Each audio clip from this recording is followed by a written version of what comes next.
Há algo mais destrutivo para um império do que um exército inimigo ou uma moeda em colapso? Sim, é a corrupção que acontece à luz do dia, amparada pela lei e sancionada pelo próprio Estado. Para a maioria, Roma evoca a imagem de senadores honestos e um código legal robusto. Mas havia uma prática legal que minava a própria integridade do império, transformando a arrecadação de impostos numa máquina de enriquecimento pessoal para a elite. O Império Romano era a maior e mais complexa máquina fiscal que o mundo antigo já conheceu. Mas o Estado era lento e ineficiente. Ele precisava de fundos garantidos e imediatos para pagar seus soldados, construir estradas e manter o poder central. Então eles criaram um sistema tão engenhoso quanto destrutivo. Eles privatizaram a cobrança de impostos. Esta não é uma história sobre coletores honestos. É a história de um sistema legalizado de extorsão que transformou uma classe social inteira, os publicanos, em alguns dos homens mais ricos e odiados do império, e usou a força da lei para canalizar a riqueza das províncias para os cofres da elite romana. Este sistema de corrupção e lobby não apenas sangrou as províncias. Ele injetou uma toxina letal na política de Roma, criando a primeira e mais poderosa máfia financeira da história. Fique até o final. Você descobrirá por que uma cidade brasileira moderna deu o nome de Operação Publicanos a um dos seus maiores escândalos de corrupção, e verá como a terceirização da receita pública é o eco exato de um erro que Roma pagou caro. No auge da República, Roma dependia de dois tipos principais de receita.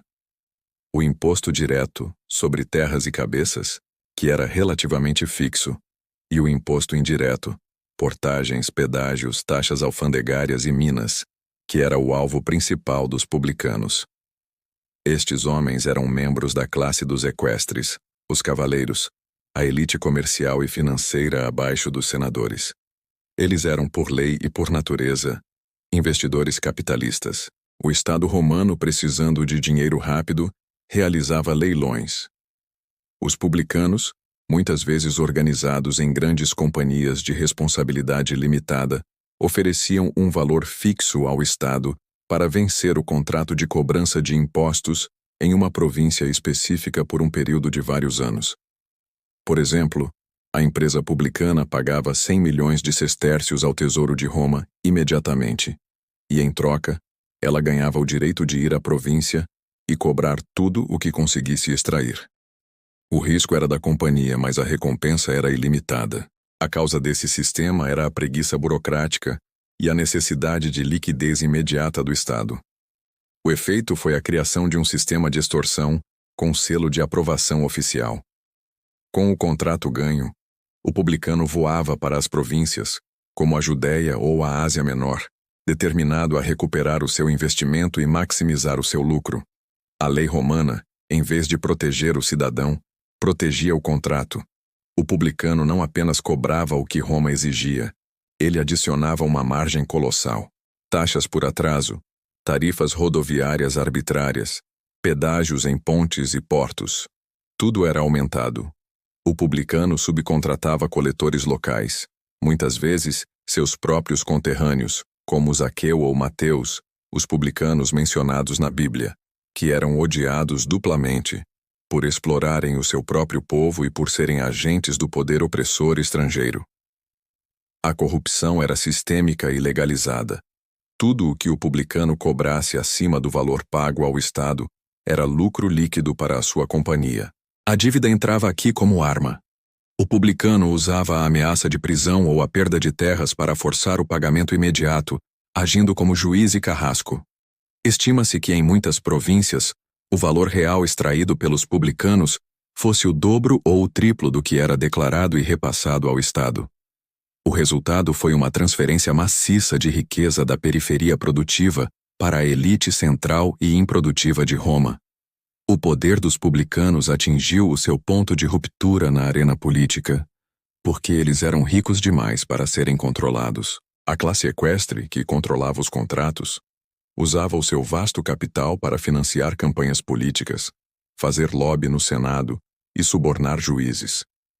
quando um governador honesto como Cícero tentava levar um publicano corrupto a julgamento por extorsão, o processo era quase sempre barrado.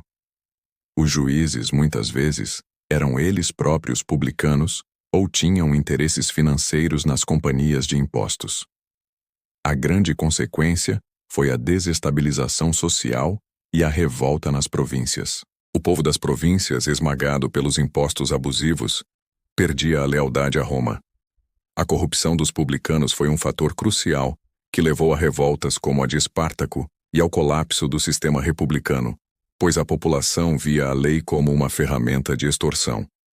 O império nascido da República herdou este cancro.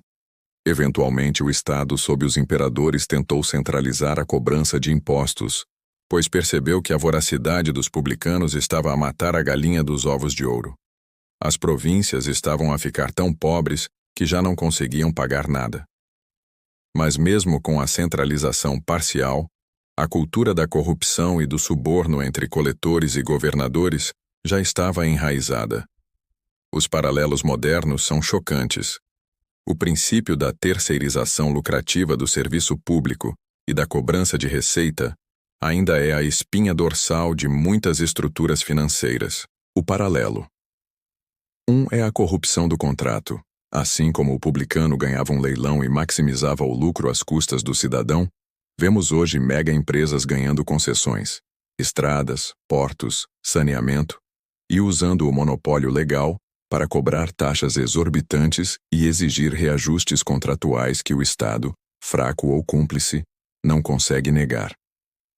O paralelo 2 é o lobby institucionalizado. A classe equestre dos publicanos usava o seu dinheiro para influenciar leis e juízes. Na Roma moderna, vemos a influência maciça de lobbies corporativos sobre a legislação fiscal, garantindo que as regras do jogo, isenções, subsídios, evasão legal, favoreçam a elite capitalista em detrimento do pagador de impostos comum. O paralelo 3 é a revolta fiscal. A raiva da população contra a exploração dos publicanos reflete a atual descrença e fúria contra os governos que impõem impostos altos, mas entregam serviços públicos de baixa qualidade, criando um clima de deslealdade cívica. De forma notável no Brasil, uma investigação de corrupção moderna sobre o desvio bilionário de impostos foi chamada de Operação Publicanos, um reconhecimento direto de que a história da extorsão legalizada se repete. A máquina de arrecadação se tornou, mais uma vez, um meio de enriquecimento privado sancionado pelo poder. O império que terceirizou o seu imposto ensina que a forma como o Estado coleta dinheiro é tão importante quanto a forma como o Estado o gasta. O sistema romano falhou porque o contrato de arrecadação era mais valioso para a elite do que a estabilidade das províncias. 3 conclusões claras. Corrupção legalizada. A terceirização da receita pública, o sistema publicano, provou ser a forma mais rápida de o Estado obter liquidez, mas também a forma mais eficaz de legalizar a corrupção e a extorsão, transferindo riqueza e poder das massas para uma elite financeira. O câncer do contrato. Quando a elite que ganha dinheiro com a cobrança de impostos tem o poder de influenciar os tribunais e o Senado, o lobby, a justiça fiscal morre, e a estabilidade do Estado é sacrificada em nome do lucro privado. O custo da deslealdade. A exploração insustentável pelas mãos dos publicanos minou a lealdade das províncias a Roma. A longo prazo, a ganância dos arrecadadores resultou na fragmentação política e na incapacidade do império de se sustentar. O aviso e o pensamento aberto. Onde o Estado de hoje terceiriza a sua função pública para o lucro privado. Em pedágios, na saúde, na educação, nestes pontos o novo publicano opera, cobrando o máximo que a lei permite. A questão que Roma nos deixa é: quem é mais perigoso, o bárbaro na fronteira ou o lobista no palácio que sangra a província até a morte? O chamado natural à ação. Se você reconhece o publicano na sua realidade moderna e valoriza a clareza sobre como a corrupção afeta o seu bolso e a sociedade, deixe o seu like neste vídeo agora mesmo. Inscreva-se no canal para não perder as próximas análises.